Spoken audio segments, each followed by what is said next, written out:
tenan iki tak latih alim ya, mergo ilmu barokah. Kula nu untuk barokah ulama-ulama sing mun kapundhut maupun sing ijek sugeng. Kemana? Sehingga cara Imam Syafi'i ya jima itu tidak makan, makan itu tidak jima. Oke, kita setuju. Karena jima itu dianggap terlalu serem. Napa? Ya serem tuh misalnya begini, gue bertamu gue rugen, terus mangan segone kan normal, terus pamit. Kan nyelek kamar aku berjima bojoku. Kurang ajar tuh, tamu gue kurang ajar tuh. Ya kurang ajar. Tapi cara pikiran Imam Malik, ini mazhab Maliki. Kenapa hukumannya seberat itu? Kenapa hukumannya seberat itu? Karena hadku hormati Ramadan min ghairi udhrin syar'iyyin. Melecehkan Ramadan, tidak menghormati harkat Ramadan dengan tanpa udzur yang syar'i. Sehingga kalau kamu makan mie atau makan sate atau makan jadah tanpa udzur syar'i, tanpa sakit, maka hukumannya sama. Karena dianggap melecehkan Ramadan tanpa udzur syar'i. Imam Malik cara berpikir, memangnya jima bojo statusnya haram kan tidak zina. Jima bojo status halal apa haram? Halal, bedanya apa dengan makan? Kejima lebih mangan bedanya apa dalam hukum halalnya?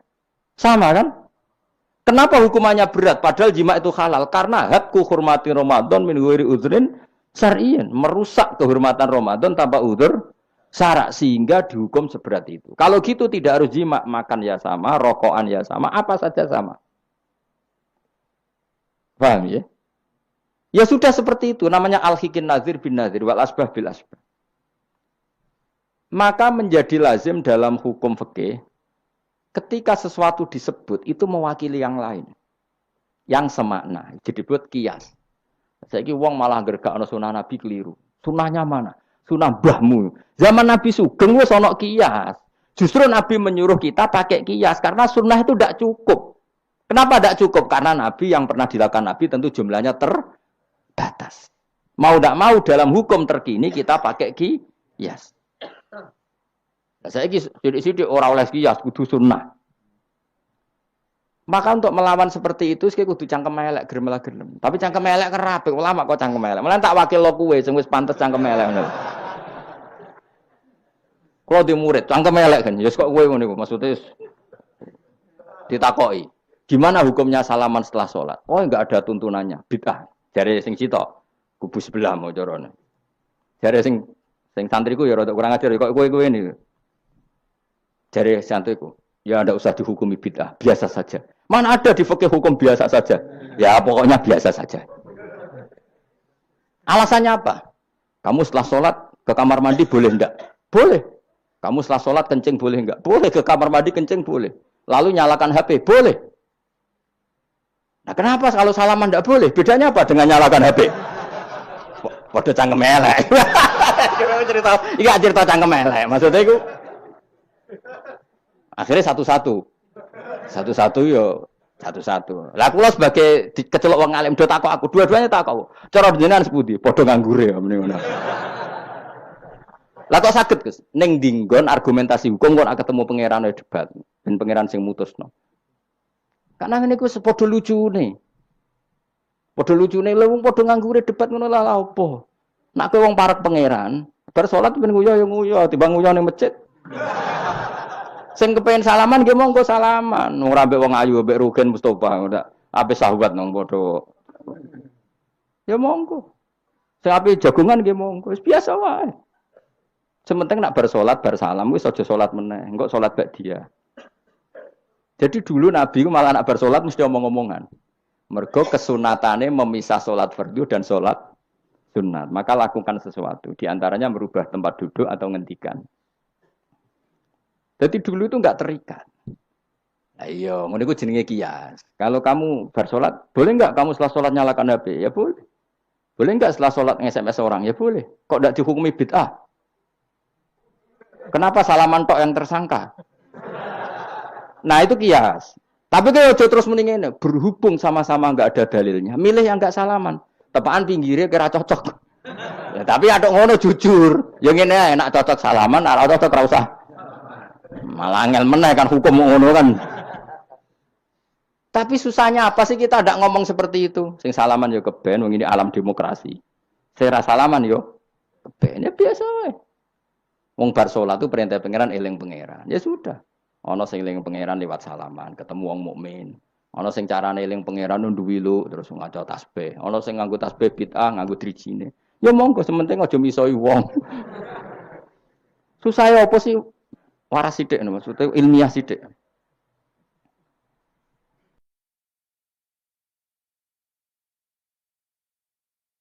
Nah sekarang saya tak bedai, kayak saya ini mazhab Maliki apa Hambali, apa Syafi'i, mau udah bedean mau udah. Maka terus diputuskan kalau nggak ada sunnah Rasul maka al hikin nazir bin nazir, hukum sing mirip-mirip. Sekarang begini misalnya contohnya, saya berkali-kali cerita, ini anekdot tapi nyata. Ada seorang alumni penggaweane nabok ibu Juni, nabok itu kan dengan tangan, nabok dalam bahasa Jawa dengan tangan kan. Bareng kiai ini dilapuri, kan, Hen jogeman nabok ibu Jumu. Gang Romulan bojone Ruhin lapor aku, Gus sakniki mboten nabuki, nyaduki. Bareng Ruhin tak celuk, "Hen, kok cek nyaduki piye?" Jare sing haram nabuki, Gus. Sakniki tak leh nyaduki. Terus aku mending ngene, "Yo aja nyaduki."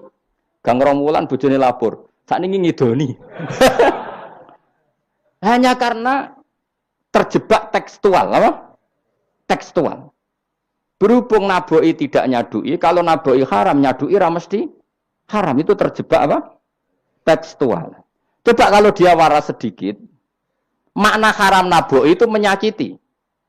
Saya ulang lagi, makna haram naboi itu, maka nyadui juga sama, ngidoni juga sama, ngember nganti utang-utang tonggo yo sama, karena itu sakit loh perempuan utang-utang. Pemilih di cerdas ngono, terus bertakoi, sunnah rasulnya mana? Bar saya. Ya malah nak pangeran ngendikan ning wong tua mau fala taqul lahuma uffin. Jangan katakan hus, terus dia mendingin jancuk Bapak. Loh, kok muni jancuk? Kan tidak uffin. Waras to ora wong sing muni ngono. Kowe sing muni ora to. Maka sebetulnya zaman Nabi itu sudah ngendikan al-hikin nazir bin nazir. Sehingga kalau orang tua haram dikatakan hus, maknanya haram disakiti. Yang maknanya sejenis maka sah. Nah, jadi mulai dulu kias itu ada, meskipun ya tentu jangan kebablasan. Misalnya yang tanpa ilmu itu kias yang kebablasan. Maka ini penting sekali ngaji. Nah, para delegasinya Rasulullah dulu dibekali gitu. Sayyidina Ali ditanya, terus kaidahnya yasiru walatu asiru basiru walatu nafiru. Bikin mudah, bikin ceria, jangan bikin susah. Bikin gembira, jangan bikin susah. Mulane kalau ngaji seneng guyon. Perkara ini kowe wis sumpek ning omah, rai-raimu wis rai sumpek. Lah wis sumpek ning nggon ngaji, disumpekno pisan. Kan sumpek double. Stres malah ngel-ngel wong. Jadi tidak guyon nae ben rileks, lali utang sejenak, no? Mergo nak dawuh Nabi jelas basyiru beri berita gembira. Ya, soalnya teko ngaji ra paham lah swarga, wis pokoke kayak berita gembira. Mbok tenan apa ora sok mben kok. Cocokane sok mben. Ya agak-agak tenan, aku ikhlas ya tenan. Mulane cara kiai-kiai kuno nak ngakali. Yo kowe ngaji mbek aku mesti swarga, asal ikhlas. Ana tambahane ana asal ikhlas wae. Jadi saya ulang lagi ya, kias itu enggak bisa dihindari karena yang dialami Nabi itu hanya jumlahnya terbatas. Lalu sahabat tahu ini hukum ini ikut partai ini partai ini. Tahu. Karena al-hikin nazir bin nazir wal albah bil asbah. Nah, ini Imam Suyuti ngarang kitab al-asbah wan nadzair. Jadi cari mirip-miripnya. Misalnya gini, tak beri contoh. Aku sholat kan ya. Allahu Akbar. Kemudian ada setengah upo, bukan sampai satu. Titik. Cilik terus telek. Itu kecelok makan apa kecelok keuntal? Loh, cilik kelek. Kecelok makan apa kecelok keuntal? Keuntal. Maka potensi tidak batal itu tinggi. Tapi nak upo sitok ning tangan mbok jupo. Wis salat maksudnya, terus mbok lebokno. Iku keuntal apa mangan? Mangan. Jadi akhirnya kita bedakan mana yang amdan, mana yang sahwan. Sehingga yang amdan meskipun kecil hukumnya makan. Kalau makan berarti membatalkan sholat. Tapi ning bab tamu, sholat tuh batal dengan makan. Tapi ning bab tamu, jong tamune kayak no mangan, tamune kasih makan. Terus bukai uposito. Ini di bab sholat sudah makan namanya.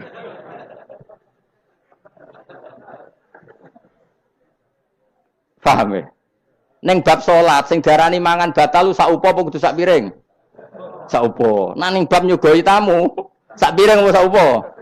Sak piring. Sama-sama istilahnya makan, tapi orang akan tahu konteksnya.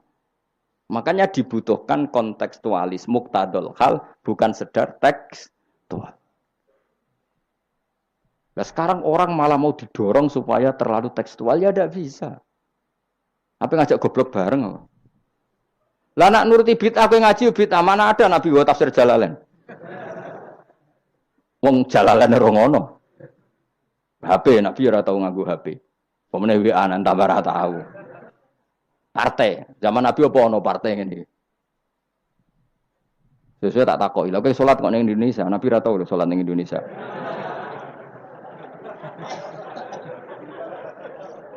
Malah panjang kan kalau diterus-teruskan.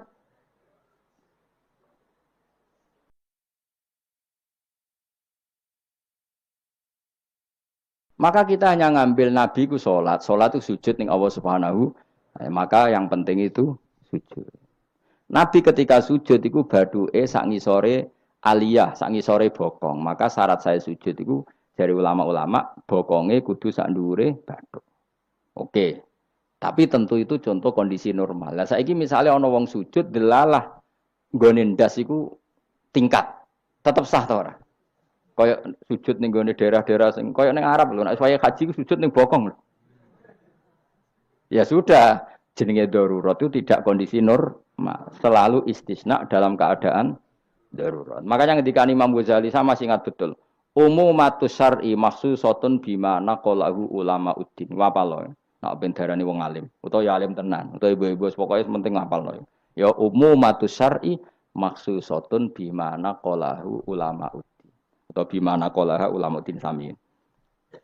Sesuatu yang umum dalam redaksi syariat pasti ada istisna. Yang ulama itu tahu, istisna itu pengecualian. Misalnya begini, saya ngomong gini, nyekel bojone wong haram ta ora? Jawab ya. Jawab kan, nyekel bojone wong haram ta ora? Haram mutlak apa ana pengecualian? Haram mutlak. Pemene anak ayu kan tambah haram. Elek haram.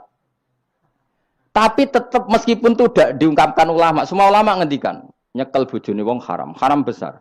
Ya selain haram rawan dibaca nak bojone Madura.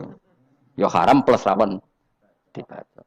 Tapi misalnya terus berdasar pegangan itu, sono bocah ayu kelintir ning selokan. Terus mbok baro. Kok mbok baro kan haram Gus. Ya mati lah dul. Meskipun tanpa istisna orang tahu dalam konteks seperti itu pasti istisna. Paham ya? Ad-darurat tubihul, maka harus kamu selamatkan. Lah anak wis selamat kok ijek mbok cekel iki. Iku ngeluai batas jenenge. Meskipun takbirnya tadi haram memegang perempuan, haram melihat perempuan. Ada aturannya. Maka ulama kemudian membuat beberapa pengecualian. Haram melihat perempuan kecuali untuk kesaksian, untuk mulang, untuk mergawe. Untuk mergawe kaya wong saleh lah nek ape haji, gelem ra gelem ndelok pramugari. Kan gak ana pramugari kok Mustafa jenggoten-jenggoten. Kepengen wong Melayu tapi. Gelem ra gelem kan kedelok pramugari, tapi ya sekadar muamalah. Nah saiki terus ana cah nom-nom nakal. Gus kula ndelok cah wedok tapi muamalah ngopi. Waduh iku perkara. Sing muamalah ngopi ngene lho, ana kiai saleh lunga maro Jakarta, kepengin ngopi terus mandek, kebetulan bakule ayu. Lha iku halal. Mergo niate ngopi kebetulan bakule ayu. Nak kowe kan mbok bidhek, mana bakul sing ayu? Terus mbok parani, lah itu beda. Ya, dadi beda wae. Nak kepen halal ya. Kowe iku maro Jakarta, ya. Gak pilih-pilih kan, terus ngantuk ngopi. Kebetulan bakule ayu. Terus ngopi sak kadare, umume wong ngopi 10 menit ya tetep 10. Lah iku insyaallah halal. Tapi nak kowe bidik sekian titik. Terus kamu menentukan arah ngopi di mana? Iku masih muamalah ya tetap mbok terusno dhewe. Jelas iku beda. Karena tadi umumatus syar'i iku makhsusatun bima naqalahu ulama uddin. Jadi meskipun takbir itu umum, misalnya gini. Misalnya ini contoh gampang. Siapa saja yang membunuh orang mukmin, maka dia masuk neraka selama-lama. Bunuh orang mukmin. Redaksinya wa may yaqtul mu'mina muta'ammidan fajazahu jahannamu khalidan fiha. Lalu ada eksekutor kisos. Saya ulang lagi, eksekutor kisos. Misalnya Ruhin bunuh Mustafa yang amdan. Kan kena hukum kisos. Kemudian eksekutor ini bunuh Ruhin. Ini masuk ayat itu enggak? Enggak kan, karena dia bunuhnya karena tugas. Padahal ayatnya tadi siapa aja yang membunuh orang mukmin. Padahal eksekutor juga bunuh orang. Tapi kan enggak bisa masuk itu. Paham ya?